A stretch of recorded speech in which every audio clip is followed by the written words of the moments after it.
ចាសសូមគ្រប់ជំរាបសួរពុកម៉ែបងប្អូនទាំងអស់គ្នា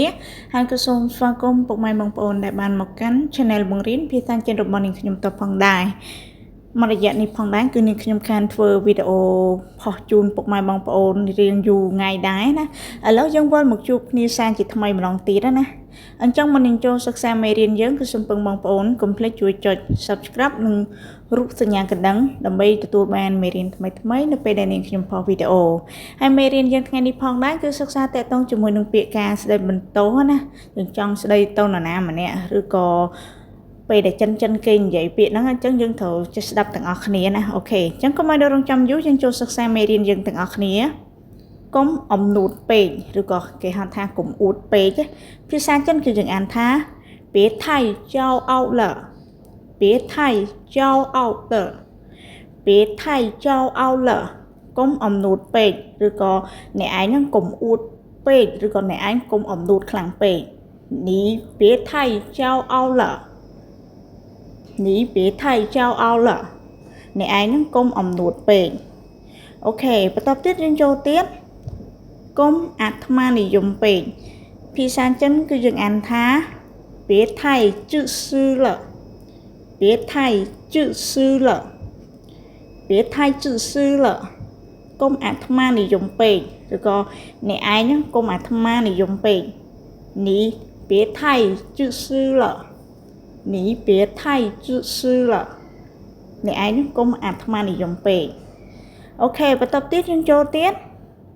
កុំថោកពេកបានន័យថាគាត់គេថាសេរីថោកណានិយាយសម្ដីមកជាលក្ខណៈថោកហ្នឹងហើយអញ្ចឹងយើងក៏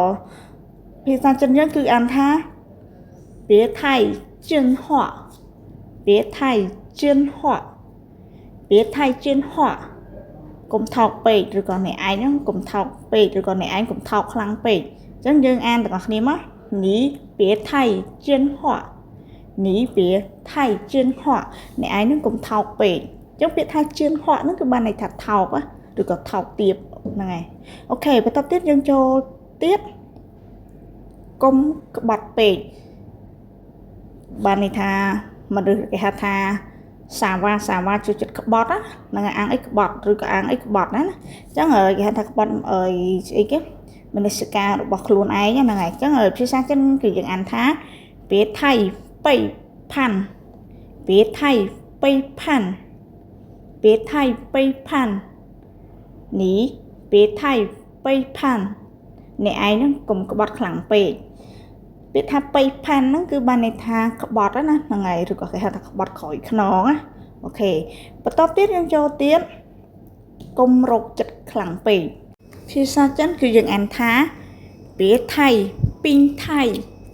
别太病态别太病态កុំរោគចិត្តខ្លាំងពេកឬក៏អ្នកឯងកុំរោគចិត្តខ្លាំងពេកនេះ别太病态អញ្ចឹងពាក្យពេញថៃហ្នឹងបានន័យថារោគចិត្តណាហ្នឹងហើយអូខេបន្តទៀតយើងចូលទៀតកុំសាវ៉ាពេកយើងចង់ស្ដីឲ្យអ្នកណាដែលគេគាត់សាវ៉ាក៏ប្រាប់គាត់ថាអ្នកឯងហ្នឹងកុំសាវ៉ាពេកអញ្ចឹងយើងអានទាំងអស់គ្នាមក别太花心别太花心别太花心កុំសាវ៉ាពេកអ្នកឯងហ្នឹងកុំសាវ៉ាខ្លាំងពេក你别太花心你别太花心អ្នកឯងហ្នឹងកុំសាវ៉ាខ្លាំងពេកអូខេបន្តទៀតយើងចូលទៀតកុំចិត្តអាក្រក់ខ្លាំងពេកភាសាចិនគឺយើងអានថា别太心坏别太心坏别太心坏កុំចិត្តអាក្រក់ខ្លាំងពេកអ្នកឯងហ្នឹងកុំចិត្តអាក្រក់ខ្លាំងពេកនេះ别太心坏នេះ别太心坏ចឹងពាក្យថាស៊ីនហွိုင်းហ្នឹងគឺបានន័យថាចិត្តអាក្រក់ណាហ្នឹងហើយអូខេបន្តទៀតយើងចូលទៀតអ្នកឯងគ្មានអីអស្ចារ្យទេភាសាចិនគឺយើងអានថា你啥也不是你啥也不是你啥也不是你啥也不是អ្នកឯងហ្នឹងគ្មានអីអស្ចារ្យទេអូខេបន្តទៀតយើងចូលទៀតអ្នកឯងហ្នឹងអីគេដែរឬក៏អ្នកឯងហ្នឹងជាពីណាគេដែរណាហ្នឹងហើយអញ្ចឹងយើងអានភាសាចិនទាំងអស់គ្នា你算什么东西你算什么东西你算什么东西អ្នកឯងនឹងអីគេដែរឬក៏អ្នកឯងនឹងជាពីណាគេដែរអញ្ចឹងណាហ្នឹងហើយអូខេបន្តទៀតយើងចូលទៀតអ្នកឯងគិតថាអ្នកឯងនឹងជាពីណាគេភាសាចិនគឺយើងអានថា你以为你是谁你以为你是谁你以为你是谁អ្នកឯងគិតថាអ្នកឯងនឹងជាពីណាគេអូខេបន្តទៀតយើងចូលទៀតអ្នកឯងគិតថាខ្ញុំខ្លាចអ្នកឯងមែនភាសាចិនគឺយើងអានថា你以为我会怕你吗你以为我会怕你吗你以为我会怕你吗អ្នកឯងគិតថាខ្ញុំខ្លាចអ្នកឯងមែនអូខេបន្តទៀតយើងចូលទៀតអ្នកឯងមិនក៏មុខក្រាស់ខ្លាំងម្ល៉េះបានន័យថាយើងស្ដីឲ្យថាឲ្យប៉ុណ្្នឹងហើយនៅមុខក្រាស់ណាអញ្ចឹងយើងអានភាសាចិនទាំងអស់គ្នា你脸皮怎么这么厚你脸皮这么厚你脸皮怎么这么厚你脸皮怎么这么厚អ្នកឯងនោះមិនក៏មុខក្រាស់ខ្លាំងម្ល៉េះអូខេអញ្ចឹងមេរៀនយើងបានសិក្សាទាំងប៉ុន្មាននៅខាងលើនេះដែលតកតងជាមួយនឹងពាក្យការស្ដីបន្ទោសណាក៏បានបញ្ចប់ត្រឹមនឹងផងដែរ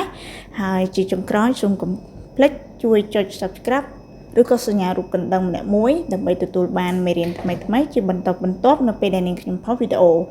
ជួបនាងខ្ញុំនៅវីដេអូក្រោយទៀតសូមអរគុណបាយបាយ